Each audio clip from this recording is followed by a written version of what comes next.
And so the key part that we were talking about in practice is cultivating this razor-sharp discrimination. Why? So we can set aside my false identities. I think I'm a man, or I think I'm a woman. I've gotten an education, and I go off and I have a job doing certain skill, and I take on the title. And have you ever noticed when somebody says to you a question like, "What do you do?" We all know that that means, "What is my job?" So we say, "What do you do?" And most of the time, most of us do not answer. The question is, what action do you do? What do you do? The word do means, what action do you do? And most of us turn it into a noun. If we would answer it honestly, we might say, "Well, I prepare really nice food for people." But we don't say that. Question is, what do you do? Well, I prepare really nice food for people. Most of us will not do that. We will say, "I'm a cook. I'm a chef." We say, person says, "What do you do?" You say, "Well, I help sick people feel better." Nobody ever says that. I've never once heard a doctor say that.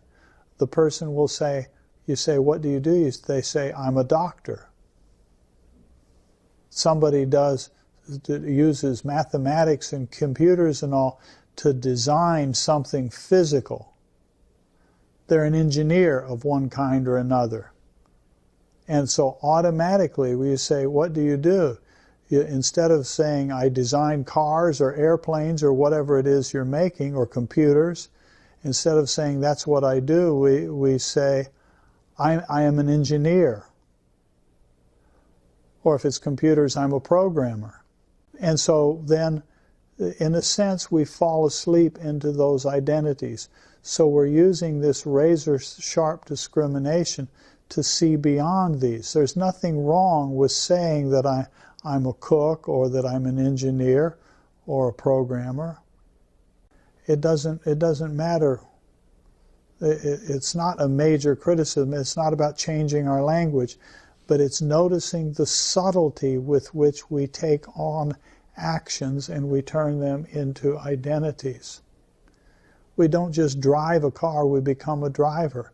We don't just, look at in our culture, we don't just go to the store on holidays and buy presents. We don't just go buy birthday presents for other people or holiday presents for other people. We are categorized as consumers. So when I go to the store to buy a new whatever it is, a new pair of shoes, I'm a consumer. An activity of purchasing shoes, because I want to walk, that activity has been turned into a noun. Verbs have been turned into nouns. Verbs, actions have been turned into identities. And this is a simple way of looking at this definition of yoga, yogaschita vritti nirodha. Nirodha is setting aside all of those false identities. Of course I cook food, and of course I have a job, and of course I'm in relationship with other people. But we have this habit of turning into statements that says, "I am."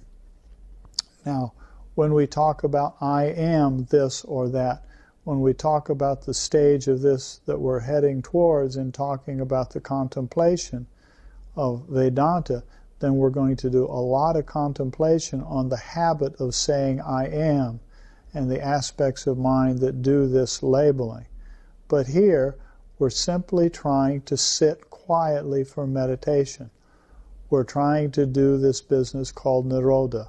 We're trying to set aside the colorings temporarily of attraction and aversion.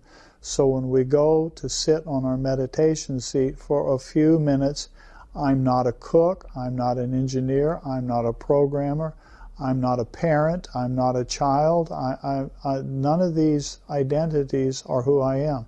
I'm attempting to just sit there and be quiet. And even, in a sense, to allow to go away this word I. I'm using the word I. I let go of being a cook and an engineer and these things. But we live, this is the world we live in, where probably the most common word that we use is I, or me, or my, referring to objects that appear to be my objects. And so we're temporarily suspending all of those usages.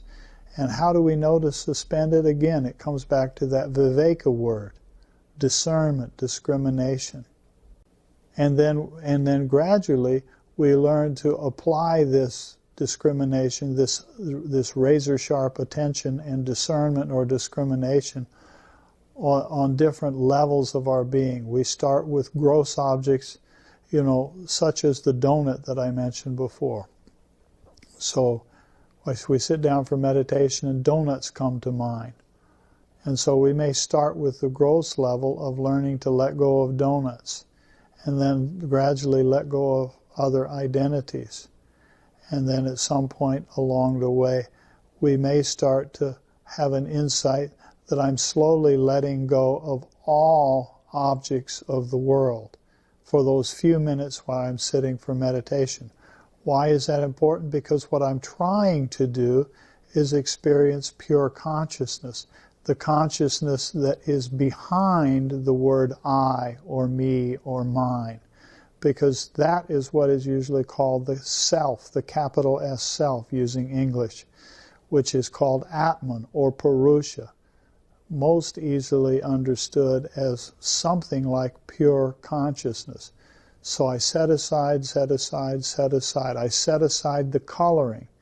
It's not just the objects that I'm setting aside, it's the coloring. It's not just that I'm setting aside donuts, I'm setting aside the coloring for donuts.